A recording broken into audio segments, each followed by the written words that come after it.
নমস্কার প্রিয় শ্রোতা বন্ধুরা, রাধা কৃষ্ণ বিদ পিয়ালি চ্যানেলে আমি পিয়ালি আছি। আজ আপনারা শুনছেন শিব মহাপুরাণ। প্রিয় শ্রোতা বন্ধুরা, শিব মহাপুরাণে আপনারা শুনেছেন ভগবান মহাদেবের নানানবিধ কাহিনী, নানানবিধ অলৌকিক কথা, যা আপনারা শুনছেন মহাপুরাণের মাধ্যমে, যেখানে আপনারা শুনবেন দেবাদিদেব মহাদেবের অলৌকিক নাম এবং 108তম নাম ও দেবাদিদেব মহাদেবকে কিভাবে পুজো করতে হয়, সম্পূর্ণ বিবরণ আপনারা শুনতে পেয়েছেন মহাপুরাণের মাধ্যমে। প্রিয় শ্রোতা বন্ধুরা, তাই আপনাদের কাছে বিনীত অনুরোধ, অবশ্যই শুনতে থাকবেন মহাপুরাণ।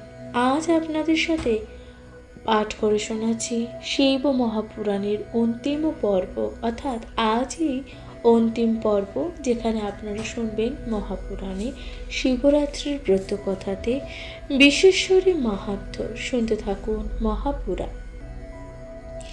অবশ্যই আপনাদের মূল্যবান মতামত দিয়ে জানাতে ভুলবেন না। প্রিয় শ্রোতা বন্ধুরা, মহাপুরাণ পাঠ ও শ্রবণের মাধ্যমে জীবনে আসা আগত সকল প্রকারের বাধা বিঘ্ন যা নিরাময় হয় এবং আমাদের জীবন হয়ে ওঠে সুন্দর ও মধুময়। তাহলে শুনতে হবে মহাপুরাণে, যেখানে আপনারা শুনবেন শিবপুরাণে। আজ আপনারা শুনবেন বিশেশ্বর মাহাত্ম্য কি বলা হচ্ছে, শুনতে থাকুন। সুত বললেন, হে ঋষি শ্রেষ্ঠগণ, এরপর মহাপাতক নাশক বিশ্বশ্বরের মাহাত্ম্য বলছি। অর্থাৎ দেখুন, সুত বলছেন যে হে ঋষি শ্রেষ্ঠগণ, এরপর মহাপাতক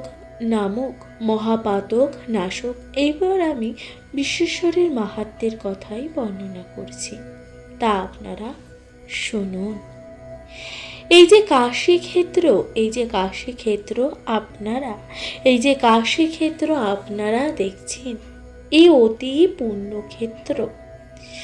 এই যে কাশী ক্ষেত্র আপনারা দেখছেন, এই অতি পুণ্যক্ষেত্র। পৃথিবীতে যখন কোনো বস্তু সৃষ্টি হয়নি, তখনও এই পুণ্যক্ষেত্র ছিল। এই পুণ্যক্ষেত্র কাশী প্রায় 5 ক্রোশ জুড়ে ব্যাপৃত। এই পুণ্যক্ষেত্র কেন তৈরি করা হয়েছিল, তা এখন বলছি, শুনতে থাকবেন মহাপুরাণ। সর্বপ্রথমে জগতে চিদানন্দ স্বরূপ নির্বিকার সনাতন সত্য জ্ঞান ও অনন্ত নির্গুণ ও তেজময় পরমাত্মা বিরাজ করেছিল। এরপর তার থেকে প্রকৃতি ও পুরুষের জন্ম। দেখুন, এখানে একটি সুন্দর শ্লোক আছে, কি বলা হচ্ছে, চিদানন্দ স্বরূপশ্চ নির্বিকারং সনাতনম তথশ্চ প্রকৃত দেবী পুরুষ সমন্বিতা। অর্থাৎ যখন সেই পুরুষ ও প্রকৃতি কি কাজ করবে, কাদের জন্য তাদের সৃষ্টি, এই রকম প্রশ্ন এলো, তখন সেই পরমাত্মার কাছ থেকে ওই কথা শোনা গেল যে তোমরা তপস্যা সর্বোত্তম বস্তু সৃষ্টি করো। এই কথা শুনে প্রকৃতি ও পুরুষ বললে, তপস্যার কোনো জায়গা তো দেখছি না, তবে আমরা কোথায় থাকব বলুন? আমাদের বসবাস করার জন্য একটি উপযুক্ত স্থান ঠিক করে দে। তখন সেই নির্গুণ পরমাত্মা ও তার নিজের তেজের সার অংশ, প্রসাদ ও উপকরণ সহ সুন্দর ওই তপস্যার স্থান তাদের প্রদান করেন। এর বিস্তৃতি হচ্ছে 5 ক্রোশ ব্যাপী। সেই পুরুষ নানান রকম সৃষ্টি কামনা করেন। পরম পুরুষের আদেশ ক্রমে বহুকাল ধরে কঠিন তপস্যা করলেন। তপস্যার পরিশ্রমে তার শরীর থেকে এক বিচিত্র জলের ধারা বের হলো, তার সমস্ত অঞ্চলটিকে ঘিরে ফেলল। আর অন্য কিছু দেখা গেল না। ভগবান বিষ্ণু ওই জায়গাটি দেখে তখন বললেন, ভগবান। এই কথা শুনে প্রকৃত পুরুষ বললেন, তপস্যার কোনো জায়গা যে দেখছি না, তবে আমরা কোথায় যাব? সেই সময় পরম পুরুষের আদেশ ক্রমে বহুকাল ধরে কঠিন তপস্যা করলেন। তপস্যার পরিশ্রমে তার শরীর থেকে এক বিচিত্র জলের ধারা বের হলো, তার সমস্ত অঞ্চলটিকে ঘিরে ফেলল। আর অন্য কিছু দেখা গেল না। ভগবান বিষ্ণু ওই জায়গাটি দেখলেন। তখন ওই জায়গাটি দেখলেন। তা দেখে তিনি একে আশ্চর্য, তা দেখে তিনি বললেন, একে আশ্চর্য বলে নিজের মাথাটিকে কাঁপালেন। তখন ভগবান বিষ্ণুর কান থেকে একটি মণি ছিটকে পড়ল।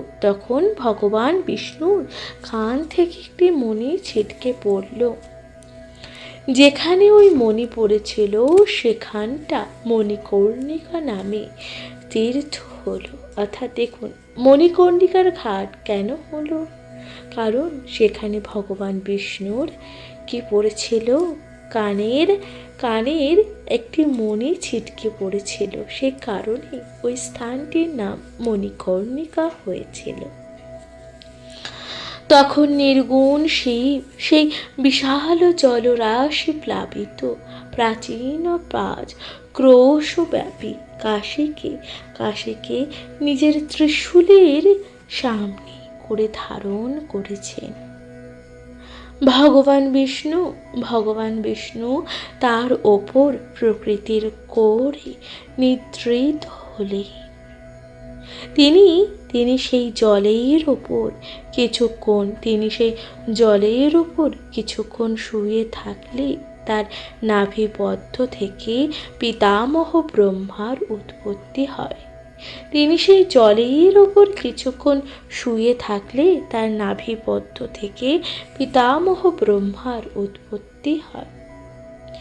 ব্রহ্মা ভগবান শিবের আদেশে সৃষ্টির কাজে মনোনিবেশ করেন। জগতে যা কিছু দেখা যায় সেই স্থাবর জঙ্গম চেতন ও অচেতন সবই তখন শিব তেজময় ছিল। তারপর চারিদিকে সৃষ্টির কাজ শুরু হলো। ওই ব্রহ্মাণ্ডে 14টি ভুবন সৃষ্টি হলো। সেই ব্রহ্মাণ্ডের পরিমাণ 50 কোটি যোজন।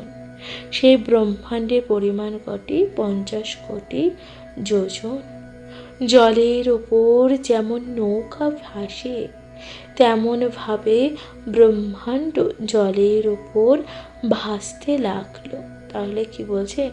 জলের ওপর যেমন ব্রহ্মাণ্ড ভাসে, জলের ওপর যেমন এই যে নৌকা ভাসে না, তেমনি ভাবে ব্রহ্মাণ্ড জলের ওপর ভাসতে লাগলো।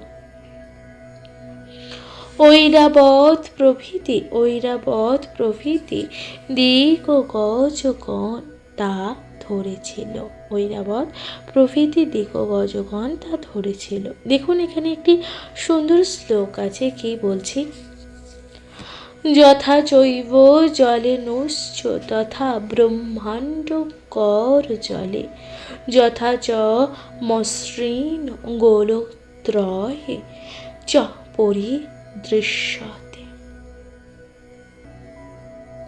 ওই ব্রহ্মাণ্ডের মধ্যে আধা আধি দুটি ভাগ কল্পনা করা হয়। অবশিষ্ট দুই ভাগের এক ভাগ ওপরে ও এক ভাগ নিচে বলতেই চিহ্নিত হয়। মাঝখানে থাকলো ভূলোক। এখানে তল অতল, সুতল বিতল, মহাতল পাতাল রসাতল 7টি ভুবন স্থান আছে। অর্থাৎ এখানে কি আছে? এখানে তল অতল সুতল বিতল মহাতল পাতাল রসাতল, এই যে 7টি ভুবন আছে। ওপরের দিকে ভূলোক, স্বলোক, মহরলোক ও জনলোক তপলোক সত্যলোক ক্রমান্বয়ে সাজানো। যে লোকে যাদের অধিকার তারা সেখানকার অধিবাসী। তাহলে কি বলছে? ওপরের দিকে কি আছে? ভূলোক, স্বলোক, মহরলোক, জয়লোক, জনলোক ও তপলোক ও সত্যলোক ক্রমান্বয়ে সাজানো আছে। যে লোক যাদের অধিকার তারা সেখানকার অধিবাসী।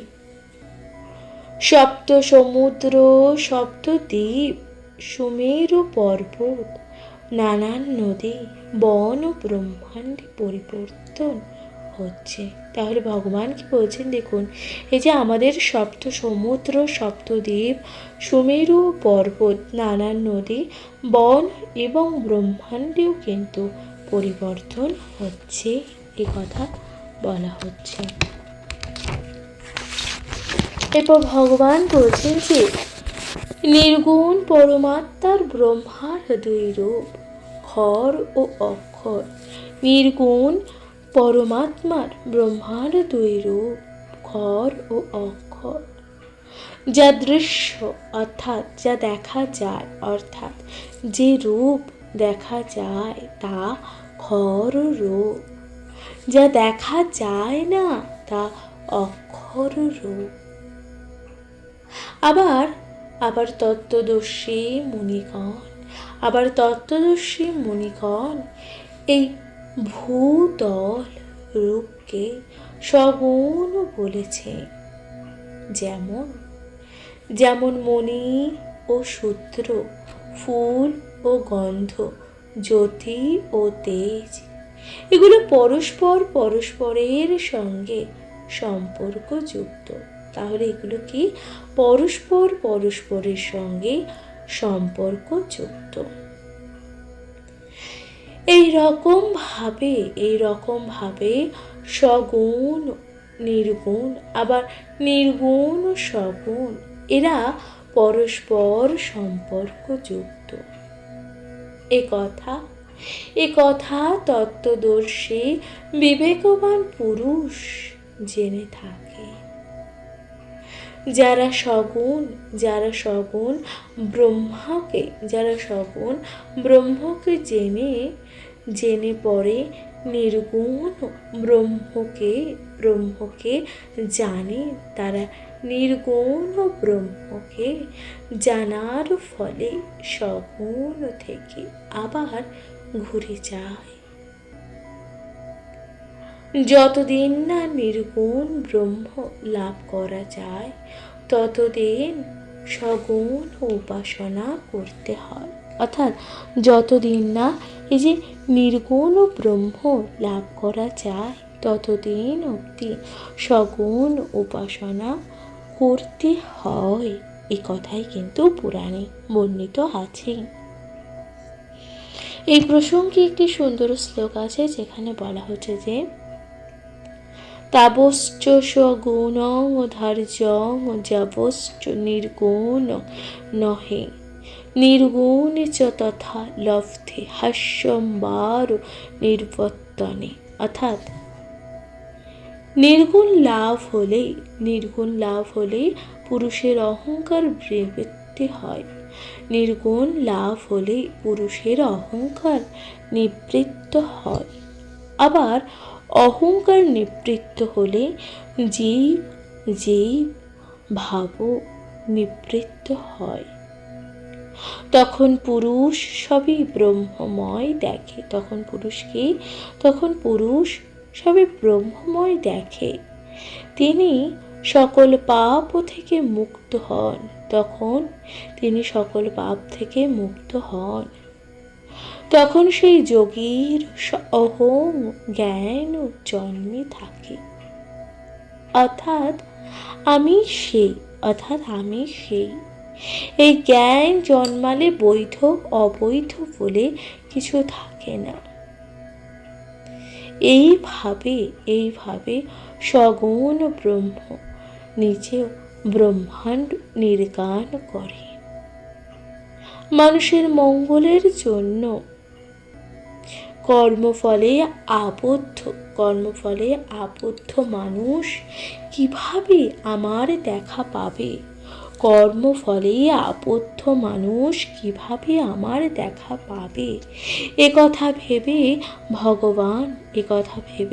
ভগবান শিব বন্ধন ও ছেদনকারী পঞ্চক্রোধী সৃষ্টি করে। সেখানে স্বয়ং পরমাত্মা মোদের অংশভূত। এই যে ক্ষেত্র কদাচ ত্যাগ করবে, এ কথা বলে অবিমুক্ত লিঙ্গ স্থাপন করলেন। এবার হর নিজে এই যে ক্ষেত্রটিকে ত্রিশূল থেকে নামালেন এবং তা মৃত্যুলোকে মোচন করলেন। এবার দেখুন, দেবাদিদেব মহাদেব ওই যে ক্ষেত্রটিকে ত্রিশূল করে রেখেছেন তা নামালেন এবং মৃত্যুলোকে মোচন করলেন। ব্রহ্মার দিনের অবসানে যখন জগৎ ধ্বংস হয়, তখন ভগবান শিব ওই ক্ষেত্রটিকে ত্রিশূল দিয়ে ধরে রাখেন। অর্থাৎ ব্রহ্মার দিনের অবসানে যখন এই জগৎ ধ্বংস হয়, তখন ভগবান শিব ওই যে ক্ষেত্রটি মণিকর্ণিকা যে ক্ষেত্রটি তা ত্রিশূল দিয়ে তিনি ধরে রাখেন। ব্রহ্মা সৃষ্টি করলে আবার স্থাপনও করেন। কাশী নামের মধ্যেও অনেক মাহাত্ম্য আছে। কর্মবন্ধন কর্ষণ অর্থাৎ নাশ করে বলে ওই স্থানের নাম হলো কাশী। অর্থাৎ দেখুন, কাশী নামের মাহাত্ম্য কি? কর্মবন্ধন কর্ষণ অর্থাৎ নাশ করে বলে ওই স্থানের নাম কাশী।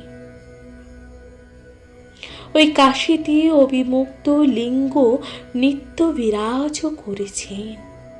এই অবিমুক্ত শিবলিঙ্গ মহাপাতকে মুক্ত করে থাকেন।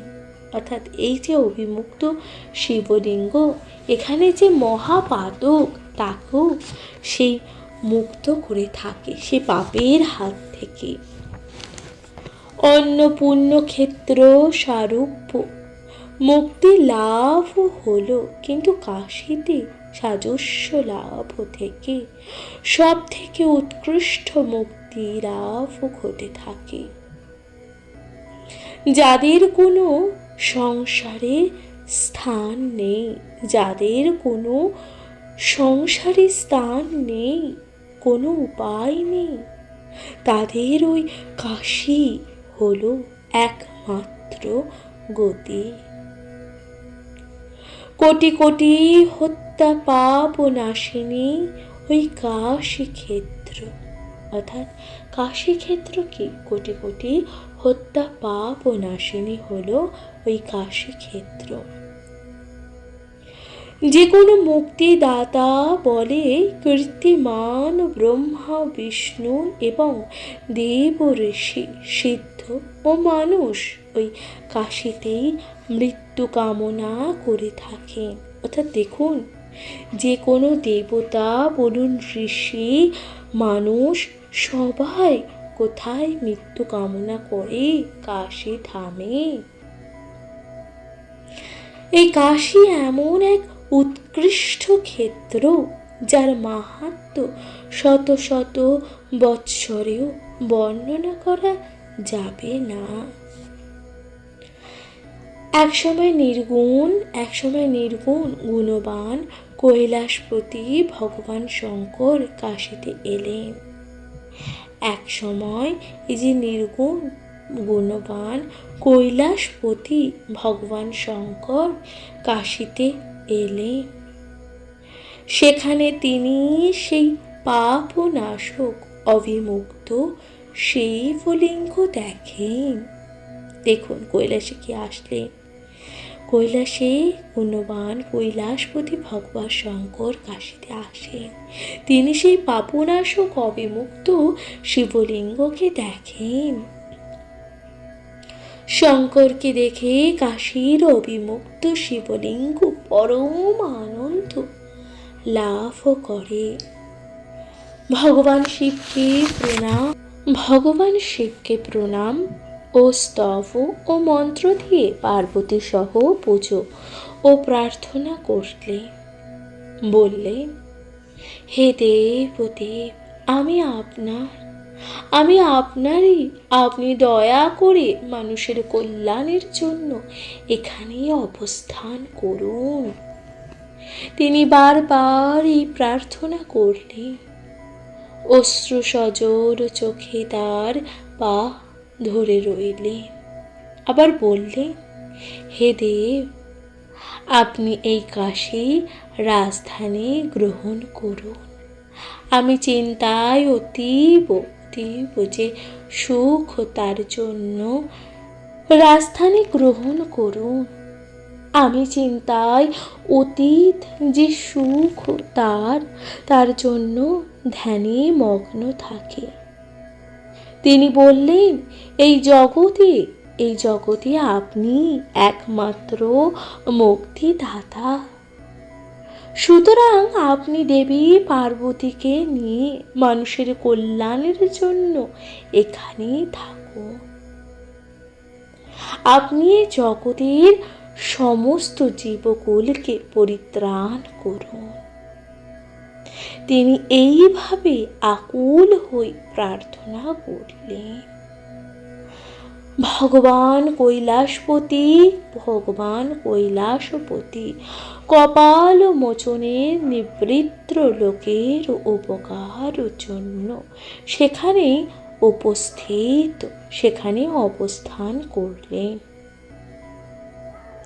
দেখুন, এখানে একটা সুন্দর কবিতা আছে, কি বলছে দেখুন। কপালমোচন তীর্থের কথা। এবার আপনারা শুনবেন কপালমোচন তীর্থের কথা। প্রিয় শ্রোতা বন্ধুরা, আপনারা শুনছেন শিবপুরাণ। আপনাদের কেমন লাগছে অবশ্যই আপনাদের মতামত লিখে জানাতে ভুলবেন না। আপনাদের কাছে বিনীত অনুরোধ, ভালো লাগলে অবশ্যই তা জানাবেন আপনাদের গুরুত্বপূর্ণ মতামত, যা একান্তই কামনা করি। প্রিয় শ্রোতা বন্ধুরা, আপনারা শুনছেন শিব মহাপুরাণের অন্তিম পর্ব, অর্থাৎ এখানেই সমাপ্ত হবে, আজকের পর্বেই সমাপ্ত হবে শিব মহাপুরাণের গ্রন্থ সমাপ্ত হবে। শুনতে থাকুন এর পরবর্তী শিবরাত্রির ব্রতকথাতে কপালমোচন তীর্থের কথা। অনেকদিন আগে কোনো এক সময় মহাদেব পার্বতীকে সঙ্গে নিয়ে ভ্রমণ করতে করতে ব্রহ্মলোকে গিয়ে হাজির হলেন। তখন ব্রহ্মা অনেক সমাদর করলেন, পুজো করলেন। পাঁচ মুখে তার স্তব ও মন্ত্র পাঠ করলেন। সেই সময় এক মুখে অপভ্রম শব্দ উচ্চারিত হয়েছিল। ভগবান শিব ব্রহ্মার প্রার্থনায় তুষ্ট হলেন, কিন্তু সেই মুখে অপভ্রংশ শব্দ উচ্চারিত হয়েছিল বলে সেই মাথাটি কেটে ফেললেন দেবাদিদেব মহাদেব। কারণ ওই অপভ্রংশ উচ্চারণের কল্যাণকারী ভগবান শিব খুব দুঃখ পেয়েছিলেন। ফলে তার তৃতীয় নয়ন দিয়ে ব্রহ্মার মাথাটিকে কেটে দেয়। কিন্তু একে ব্রহ্মহত্যা মহাপাপ, তাই মাথাটিকে পিঠে লাগিয়ে রাখলেন। তিনি যেখানেই যান মাথাটি তার পিঠেতেই থাকে। এইভাবে মানুষের কল্যাণে গোটা পৃথিবী ভ্রমণ করে অনেক বিচারণের পর শিব যখন নিজের গুণকীর্তন করতে করতে কাশীতে এলেন, তখন তার মাথাটি খসে পড়ে গেল। সেই জন্যই ওই স্থানটি অভিমুক্তেশ্বর নামে প্রসিদ্ধ হলো। দেখুন, তাহলে ব্রহ্মাদেবের মাথাটি কোথায় খুলে পড়ে গেল? কাশীধামে। এবং কাশীধামে যে স্থানটিতে ব্রহ্মাদেবের মাথাটি খুলে গেছে, সেই স্থানটির নাম অভিমুক্তেশ্বর নামে প্রসিদ্ধ হলো। মনীন্দ্রগণ জানতে চাইলেন, কেন ব্রহ্মার মুখ এমন বিরুদ্ধভাষী হয়েছিল? এই কথা শুনে শুধু তখন বললেন, সরস্বতী ছিলেন ব্রহ্মার মেয়ে। তাহলে দেবী সরস্বতী ছিলেন ব্রহ্মার মেয়ে। অনেক আগে একবার ব্রহ্মা সরস্বতীর রূপে মুগ্ধ হয়ে তাকে অনুসরণ করেন। তখন ব্রহ্মাদেব কামে জর্জরিত ছিলেন। তিনি বলেন, ওই সুন্দরী গমনী প্রবৃত্ত হও। এই কথা শুনে কন্যা সরস্বতী অত্যন্ত রেগে যান। তিনি বলেন, বাবা হয়ে তুমি মুখে যে ধর্ম বিরুদ্ধ কথা বলেছ, সেই মুখে তুমি বিরুদ্ধ ভাষ হবে। সেই সময় থেকে ব্রহ্মার ওই পঞ্চম মুখটি ছিল বিরুদ্ধ, কঠোর ও খারাপ শব্দ উচ্চারণ করত। এরপর মহাদেব ব্রহ্মার ওই মস্তক পঞ্চম মুখটি বিরুদ্ধভাষী হওয়ার জন্য ছেদন করেন।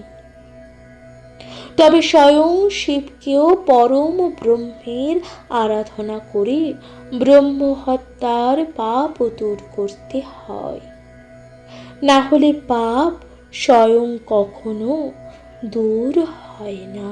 দেখুন, স্বয়ং মহাদেবকেও কিন্তু এই যে ব্রহ্ম হত্যার পাপ থেকে নিজেকে মুক্ত করার জন্য তাকে আরাধনা করতে হয়েছিল। এই কারণই এখন বর্ণনা করতে চলেছি। তাহলে শুনতে থাকুন মহাপুরাণ। সুত এবার বললেন, শ্রেষ্ঠ ব্যক্তিগণ যা আচরণ করে থাকে, মানুষ তেমনই আচরণ করে থাকে। সৎ আচরণের প্রমাণ রাখার জন্য ঈশ্বর তেমন কাজের সৃষ্টি করে থাকেন। ঈশ্বরের যদি পাপ হয়ে থাকে, তবে মানুষের তো পাপ হবে। অর্থাৎ ঈশ্বর নিজেই যদি পাপ করে থাকে, তাহলে মানুষের তো পাপ হবে। করোতি চরতি যশ্চ প্রমাণ রক্ষণশ্চ বৈ ঈশ্বরশ্চ তদা লগ্নং পাতকং কিম নরেন হে। ওই কাশীতে এসে শিবের পীঠ থেকে মুন্ডটি খসে পড়েছিল। সেই জন্য ওই কাশী তীর্থই মহাপাপ নাশক স্থান। সেই জন্যই ওই যে কাশী তীর্থই মহাপাপ নাশক স্থান। শিব গলায় বিষ ধারণ করে, কিন্তু তাকে মৃত্যুঞ্জয় বলা হয়। অর্থাৎ দেবাদিদেব মহাদেব নিজের গলায় বিষকে ধারণ করেছিল, কিন্তু তাকে মৃত্যুঞ্জয় বলা হয়। পিশাচ সকল তার সৈন্য, কিন্তু তার ভক্তদের চতুরঙ্গীয় সেনা বলা হয়। অর্থাৎ মহাদেবের যে সেনা, তাদেরকে কি বলা হয়? চতুরঙ্গীয় সেনা বলা হয়। তার নিজের গলায় হলো নরমুণ্ড মালা, আর অন্যদিকে তার ভক্তদের গলায় মুক্তার মালা। দেখুন, মহাদেবের নিজের গলায় কিসের মালা? নরমুণ্ডের মালা। আর দেবাদিদেব মহাদেবের ভক্তদের গলায় হচ্ছে কিসের মালা? মুক্তার মালা। তিনি নিজে ভস্ম মাখেন, কিন্তু তার ভক্তদের চন্দন মাখান। অর্থাৎ মহাদেব স্বয়ং যিনি কিনা ভস্ম পছন্দ করেন, ভস্ম মাখেন, আর তার ভক্তদের তিনি চন্দন মাখান। এইভাবে মহাদেব শিব নিজের জন্য একরকম, তার ভক্তের জন্য অন্যরকম ব্যবস্থা করে। ভক্তরা যাই প্রার্থনা করুক না কেন, তিনি তা অবশ্যই পূরণ করেন। ত্রিভুবনে কাশীর মতন শ্রেষ্ঠ তীর্থক্ষেত্র আর নেই। তাছাড়া স্বয়ং ভগবান শঙ্কর পাপীদের পাপ মোচন করার জন্য ওই শুভ ক্ষেত্র সবসময় অবস্থান করে। বিশ্বস্বরে স্বয়ং এখানে বাস করেন, সেই জন্য কাশী ক্ষেত্রই শ্রেষ্ঠ। যেদিন থেকে ভগবান শিব কাশীতে আসেন, সেই দিন থেকে কাশী হয়ে ওঠে সর্বশ্রেষ্ঠ তীর্থস্থান হিসাবে গণ্য হয়। দেখুন প্রিয় শ্রোতা বন্ধুরা, যখন থেকে কাশীতে দেবাদিদেব মহাদেব স্বয়ং আসে, তখন থেকে কাশী কি হয়ে যায়? কাশী হয়ে যায় সর্বশ্রেষ্ঠ তীর্থস্থান। প্রিয় শ্রোতা বন্ধুরা, আপনারা শুনলেন বিশ্বেশ্বরের মাহাত্ম্য, শিব মহাপুরাণ। আপনাদের কেমন লাগলো অবশ্যই আপনাদের মূল্যবান মতামত দিয়ে জানাতে ভুলবেন না। এরপর আপনারা অন্তিম পর্ব শুনতে চলেছেন, যেখানে বলা হচ্ছে কাশীর মাহাত্ম্য। শুনতে থাকুন মহাপুরাণ।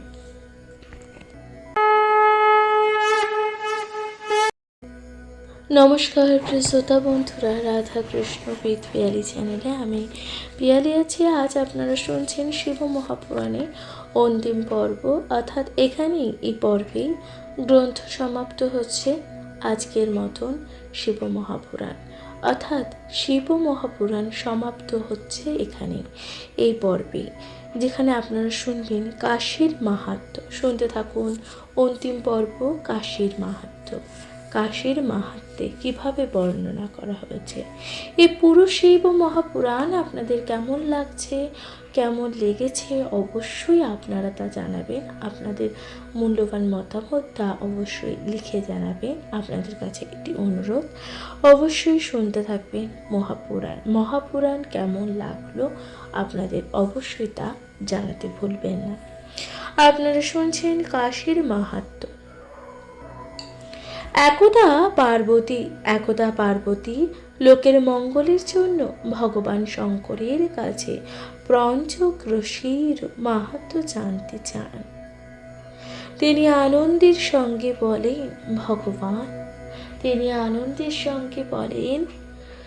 ভগবান বৃষধ্বজ আমার প্রতি কৃপা করুন। তিনি বললেন, ভগবান বৃষধ্বজ তিনি আমার প্রতি কৃপা করুন। আপনি বারাণসীর ক্ষেত্রে মাহাত্ম্য আমার বর্ণনা করুন। তখন দেবাদিদেব পার্বতীর কথা শুনে জগতের মঙ্গলের জন্য বললেন, হে দেবী, লোকের মঙ্গলের জন্য তুমি ভালোই কথা জানতে চেয়েছ। এই কাশী ক্ষেত্রের মাহাত্ম্য অত্যন্ত গোপনীয়, তবু আমি তোমায় বলছি, আমাদের এই বারাণসী ক্ষেত্র সর্বকালের সর্বজীবের মুক্তি ক্ষেত্র।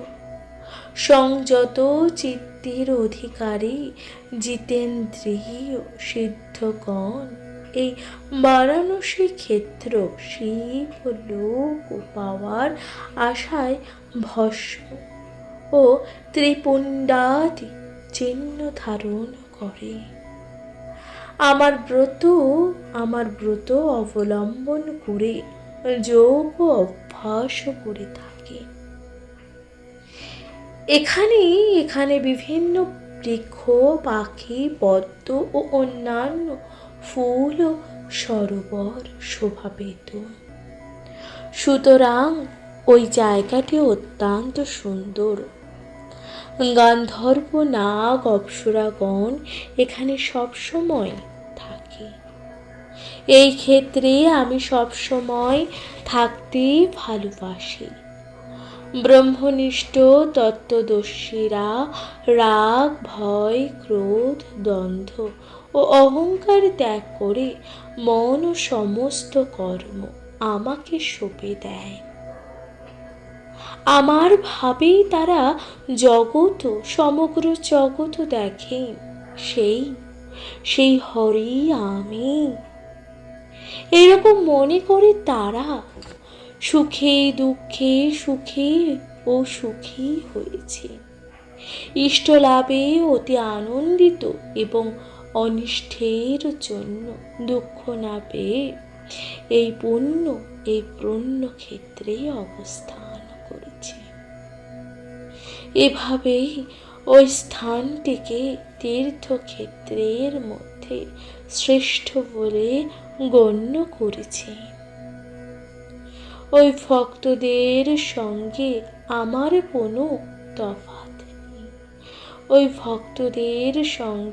আমার কোনো তফাৎ নেই। সেই জন্যই ওই তীর্থ আমার অতি প্রিয়। সর্বজ্ঞ মন্মনাং পশ্যান অহং শরং হর। দুঃখে দুঃখী ভবেন্নৈপি সুখে সুখে ভবেন্নহি। শুভং প্রাপ্য ন হৃদ্যতি হং শুভে দৃশ্যতি নাহি। তস্মৈবৈব ভেদ ন যত্র তীর্থ মুক্তম। অর্থাৎ আমি ব্রহ্মা ও বিষ্ণু সবাই আত্মশুদ্ধির জন্য ওই রকম এক পুরুষকে দর্শন করে তার অধিষ্ঠিত জায়গায় কামনা করে থাকি। মৃত্যুর সময় যার সামনে স্বয়ং ওই রূপে পুরুষ দেখা যায়, তার অবশ্যই মুক্তি ঘটে থাকে। তিনি অবশ্যই কর্তব্যের অতীত, তিনি জীব মুক্ত। সেই ব্যক্তির যেখানে মৃত্যু হোক না কেন তার মুক্তি লাভ হবে। তবে ওই তীর্থে বিশেষত্ব কিছু আছে, তা শোনো। মহাদেব পার্বতীকে বললেন, তবে ওই তীর্থে কিছু বিশেষত্ব আছে, এ কথা মহাদেব দেবী পার্বতীকে বললেন। ব্রাহ্মণ, ক্ষত্রিয়, বৈশ্য, শূদ্র, ব্রহ্মচারী, গৃহস্থ, বানপ্রস্থ, যতি, কুমার, বালক ও যুবা, অশুচি হোক বা শুচি হোক, নিষ্পান বা পাপী হোক, সবাই মুক্ত হবে। তাছাড়া বালিকা, কুমারী, পতিতা, বিধবা, বন্ধা, রজস্বলা, প্রসবকালে মৃতা ও সংস্কারহীন যেই হোক না কেন, এই তীর্থে মৃত্যু হলেই সে মুক্ত হবে, এ কথা নিশ্চিত। তাহলে কাশী ধামে যে ব্যক্তি যেখানেই হোক না কেন তার মুক্তি হবে। কর্মে আবদ্ধ জীব এখানে মুক্তি পাবে। যেভাবে মৃত্যু হোক না কেন মুক্তি তো হবে। এটা হলো দেবাদিদেব মহাদেবের দিব্যনগর। এই স্থান অত্যন্ত গোপন থেকেও গোপনীয়। সিদ্ধ পুরুষ, মুমুক্ষ ও ব্রহ্ম ইত্যাদি গণ এই জায়গাটির মহিমা কি জানেন? এখানে মরণে জীবন সদ্গতি হলে বলেই এইটি আমার অত্যন্ত প্রিয়। এই জায়গাটিকে আমি কখনোই ত্যাগ করব না এই স্থানকে ত্যাগ। তাই এই স্থানটির নাম অবিমুক্ত ক্ষেত্র। প্রিয় শ্রোতা বন্ধুরা, তাহলে আপনারা শুনলেন কাশীধামের মাহাত্ম্য। কাশীধামের মাহাত্ম্য আপনাদের কেমন লাগলো অবশ্যই আপনাদের মূল্যবান মতামত দিয়ে জানাতে ভুলবেন না। তাহলে আজকের মতন এখানে সমাপ্ত হচ্ছে শিব মহাপুরাণের গ্রন্থ সমাপ্ত, অর্থাৎ সম্পূর্ণ শিব মহাপুরাণ এখানেই অন্তিম পর্ব, যেখানে আপনারা শুনলেন কাশীধামের মাহাত্ম্য। আপনাদের কেমন লাগছে অবশ্যই আপনাদের গুরুত্বপূর্ণ মতামত দিয়ে জানাতে ভুলবেন না। শিব মহাপুরাণ পুরোটি পর্ব আপনাদের কেমন লেগেছে অবশ্যই তা লিখে জানাবেন, কমেন্টে লিখতে ভুলবেন না। হর হর মহাদেব। আজকের মতন জানাচ্ছি তাহলে বিদায়। ভালো থাকবেন, সুস্থ থাকবেন, শুনতে থাকবেন মহাপুরাণ। নমস্কার।